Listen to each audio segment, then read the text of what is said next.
If you're sitting there wondering why your 2025 goals didn't pan out the way you imagined and whether or not that meant you failed, this video is for you. Today I'm walking through how I reviewed my own goals honestly, what actually worked, and how you can reset for 2026 without scrapping everything and starting from zero. Also, Happy New Year. I can't believe it's already 2026. But let's get into the big picture of things. Every December or January, we make goals based off of motivation, but not information. We're energized, we're hopeful, and we're convinced that the new year is going to unlock a brand new version of ourselves. The problem with this is that we're usually planning for the ideal version of ourselves, not the one we actually end up living. So before we talk about results, I want you to think about this. Were your 2025 goals designed for your real life or your fantasy life? So let's have a reality check with ourselves, because best believe I need one, and if you're watching this, you might need one as well. So I'm gonna share my own results, not because they're special, but because they're realistic. So let's get into what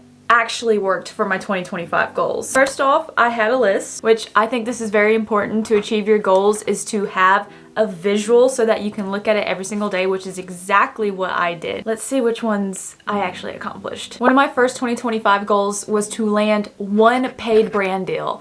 And I did that. I started posting on my YouTube channel last January, and so my goal was to reach 100 subscribers, and I did that. I had never ran more than a mile in my life because I never needed to. Like, who needs to run more than a mile? But I set out a personal goal for myself to run 5 miles in one go without stopping, and recently I finally accomplished that. Another one of my goals for my own personal health was to lose 10 to 20 pounds. Just because with moving to a new country, getting married, all these other things, I had a lot of stress, so I gained a couple pounds. And I lost some weight, so I did accomplish that. And then one of my last goals, because we did move to Germany last year, was to travel to 3 new countries, and I did that. Now this video is not about me bragging about what I accomplished for my 2025 New Year's goals, because best believe there are some goals that I didn't get anywhere near accomplishing. So some goals that I had for more of my professional life, because I am trying to become a full-time content creator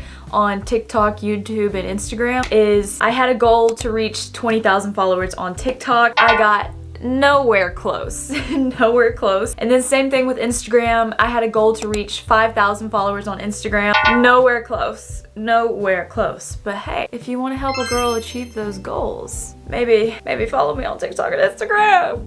I mean, you don't have to, but if you want to. So you're probably like, why do your goals matter to me? The ones you accomplished, the ones you didn't. I wanted to give an example about what matters with this. I think a lot of us at the end of every year, we tend to beat ourselves up because we didn't accomplish all of our goals we originally set out to do, or what have you. So this is what I want to say. Missed goals aren't failures. They're data. Instead of asking yourself, why didn't I do enough? Ask yourself, what does this goal actually need to work in my life? So let's get into the why behind our missed goals, because this is most likely where our growth is going to happen. When we don't accomplish our goals, or when our goals don't happen, it's usually because of 2 things: external reality and internal resistance. Externally, life changes. Life is always throwing you for a loop. Our routine shift, our energy fluctuates, and for me, living abroad added constant adaptation. Now going to internally, things like procrastination, self-doubt, and unclear priorities show up. So another question for you. Which of your goals failed because of lack of discipline, and which failed because they weren't specific or aligned enough to your life? So now we're gonna get into some strategic recalibration. This is how we're going to fix our goals instead of abandoning them. So for me, going into 2026, I'm not completely tossing my goals, especially the ones that I failed. I'm refining them. Most of my goals are gonna pretty much stay the same, but I'm making them more specific, more aligned, and more realistic for my actual lifestyle. Instead of just saying I want to grow on social media, I'm asking myself, who exactly am I trying to reach? What kind of content supports that? And what does consistency realistically look for me? So to get a little woo-woo on you, because I recently have gotten into this, reading this new book of mine, which I will attach that in the caption for you. But this is where concepts like manifestation and quantum leaping come in. Not as wishful thinking, but as identity shifts. Who do you need to become for your goals to feel inevitable instead of exhausting. So this is what we're gonna do for our Q1 2026 reset. This is gonna be a simple framework that you and I can use, because best believe me, I need to look at this too. So jot this down. Keep the goals that still feel aligned, refine the goals that were way too vague, and release the goals that no longer make sense to your life. Then zoom in and focus on just the next 90 days after you create these goals and refine these goals. Because momentum comes from early wins, not massive overhauls. So that is one thing we have to remember, and I have to remind myself this all the time, is that accomplishing your goals, stepping into that dream life that you want,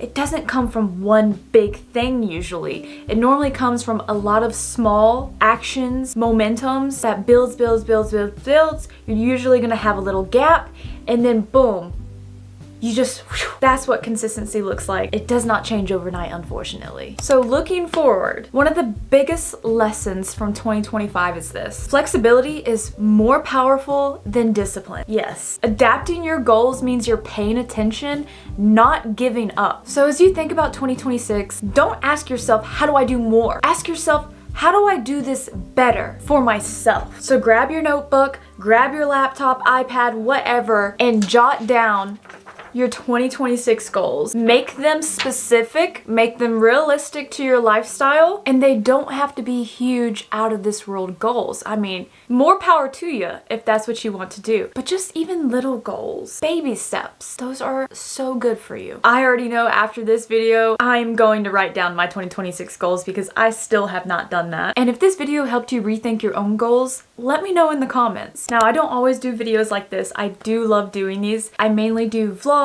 and travel and stuff like that, and I have a ton of travel coming up in 2026, so stay tuned for that. And if you haven't already, maybe hit that like and subscribe button, bestie. But I cannot wait to see you all accomplish your 2026 goals, getting into it, and I can't wait to start chasing my own goals as well. I believe 2026 is going to be our year. We are claiming this energy.